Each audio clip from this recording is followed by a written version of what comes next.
Hi guys, and welcome to another episode of Kabir Considers. In this video, we're going to react to the game that the NFL wants us to forget. Now, what happened here?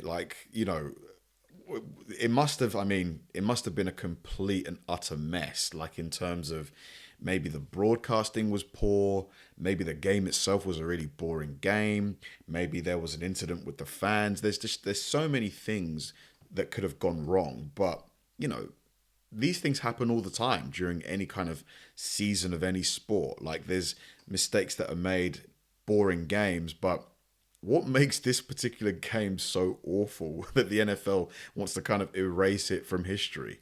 This video is brought to you by Squarespace. Whether you need a domain, website, or online store, make it with Squarespace. And it's getting ugly here in Cleveland. The fans got to stop throwing crap. We just saw a guy get hit in the head and he's down, split his head wide open. The fans have got to control themselves. People are getting hurt.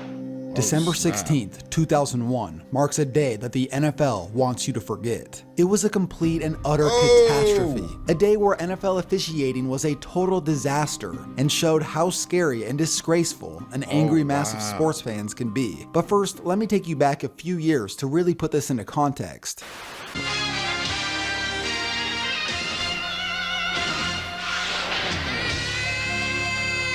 Coming up next on SportsCenter, artwork. The Browns are indeed coming to Baltimore. The Browns make a run for Baltimore, leaving no joy behind in Cleveland. In 1995, Cleveland Browns owner Art Modell had become public enemy #1. After he decided to move the Browns to Baltimore after that season, to say that Browns fans were upset would be a massive understatement. The NFL was created in Canton, Ohio. They were trashing the stadium, which is now home to the Pro Football Hall of Fame. That's only an hour away from Cleveland. Taking away the Browns would be like if the MLB allowed the Yankees to be relocated. Fans begged and pleaded for the NFL to give their franchise back, and after 3 seasons without a football team, Cleveland got their wish. Only 1 season after they got them back, their former team had already won a Super Bowl. After their first 2 seasons ended in disappointing fashion, they had finally gained some momentum in 2001. Throughout the first 12 games, the Browns had fought to a respectable 6-6 record. Matched up at home versus the Jacksonville Jaguars, this was a must-win if the Browns wanted a shot at the playoffs. White lines up as the single setback. With a minute left, the Browns down by 5. They need to score a touchdown, but more importantly, they have to get a first down now. It's 4th and 2. If they don't convert here, it's the ball game. Pumping, looks backside underneath. It's Kabir Morgan with the catch at the 10.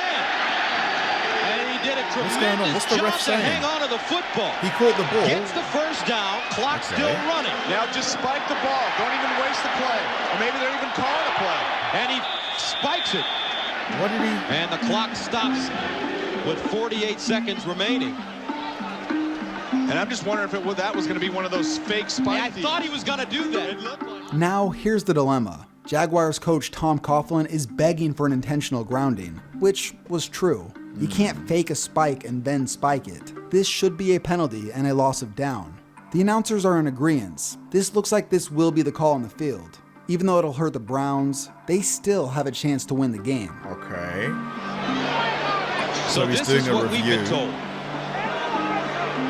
That the replay officials on the previous play, the 4th down play, they tried to buzz the referees on the field, and they wanted the ref to take a look at where the ball was on the Quincy Morgan reception to review it.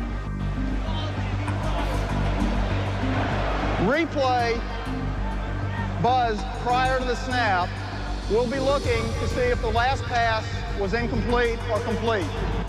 That's the 4th down reception by Quincy Morgan. Whoa. Hold on, what they mean the pass before the quarterback spiked the ball, but the pass was complete, unless they're talking about another pass. Wait, that's not how replay works. Everybody knows that you are not allowed to replay something that happened 2 plays ago. Yeah, the pass was complete anyway. That's one of the most basic rules of the entire replay system. Time was now going by. There was no words from the refs. No one knew what was going on. Players were confused, coaches were confused, the fans obviously had no idea what was going on. Why did they need to review that anyway? The pass was complete. But worst of all, the refs didn't know either. Which I've never seen happen in this. After review, the pass is incomplete. First down, Jacksonville. So the game's over then. So they say he was juggling the ball. And what Butch Davis is saying right now is we ran another play. And like I said, in the history of replay, Gus, once another play has been run, I've never seen them go back and say we're replaying another play. Why? This left everyone on the Browns sideline pissed. But there was a much bigger problem that had begun taking place. Following the game, one of the side referees came out and said, quote, "It was scary to the extent that we didn't know if we were going to get hit by bottles or if the fans were going to charge the field." Eric Westmoreland, a member of the Jaguars team, was quoted saying, "They were throwing bottles from behind our bench, so we migrated towards the 50-yard line." With the mob mentality, this crowd of angry fans was capable of anything. One thing was for sure, those refs weren't getting off this field very easy. With no signs of this crowd slowing down, and the players, coaches, and refs just trying to stay as far away as possible, with time still left on the clock, out of desperation, this is what happened. And now they're going to call That the is the game. end of the game. The game's been called. Now Wow, they they've call the game. ended the That game. was 48 seconds to go. Yeah, you got to take. I think this has been.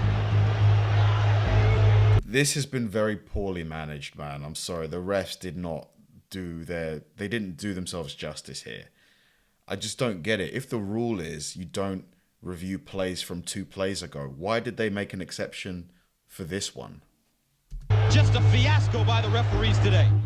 The fans have got to control themselves. People are getting hurt. It's ridiculous. You're only hurting yourself by throwing stuff on the field. And the officials are pummeled as they head into the locker room, and Butch Davis is speechless. He doesn't know what to say or what to do. So now, here's the scenario. The refs, players, and coaches had all exited the field and were in their respective locker rooms, many of whom were scared of getting hurt, and at least now they could breathe a little. Oh wait, the league office just called. They're making the teams and the referees go back on the field and finish the game. It had been 20 minutes. Are you kidding me? How are they going to play with all the beer bottles on the field? Like, how's that going to work? This is a complete and utter cluster F. Like, this is just a disaster. And now they're being forced to go back out there There's only 48 seconds left on the clock as well. and have the Jags take a knee to officially end it. A member of the Browns years later said, quote, "Guys were undressed. Butch had already talked to the team." The Jaguars player from earlier was also quoted saying, "This was a big uproar because the coaches were like, hey, they're still throwing bottles. We don't want the players to go back out there." The league didn't care, clearly. And here's another twist. Some fans believed that they all came back on the field because they were going to reverse the call. The head of Cleveland's protective services came out and said, when they restarted the game, "I think that some fans believed that the referees reversed the decision as far as the play with the receiver. The fans thought that was a football decision. This wasn't the case. Both teams gathered 11 random players to go back out there." That's hilarious. So it's not even the actual teams. This is just pure ceremony then. What's the point? What, they thought that this would appease the fans? Just ridiculous. Just for this was a complete and utter embarrassment. From the referees, to the Browns fans in the stadium who threw beer bottles and other items, Pointless. to the league office for forcing these players and refs to go back out there, and lastly, to the Browns owner Al Lerner and President Carmen Policy for making these comments. As I said, I'm not criticizing our fans at all. Why not? Because I don't think it's appropriate today. It wasn't pleasant. I wouldn't suggest anything like that, but it wasn't World War III.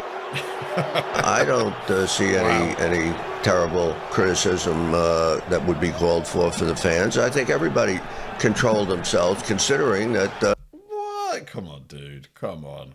I'm all for fans being able to have a voice, but they're clearly throwing bottles at the refs. How are they controlling themselves? They spent 60 minutes out in some pretty bad weather, getting bounced around pretty hard. Depending upon how it's depicted, Whoa! people will understand no one got hurt. something very weird happened. So, fine, we didn't have the most stable people in the world sitting in the stands, and people reacted.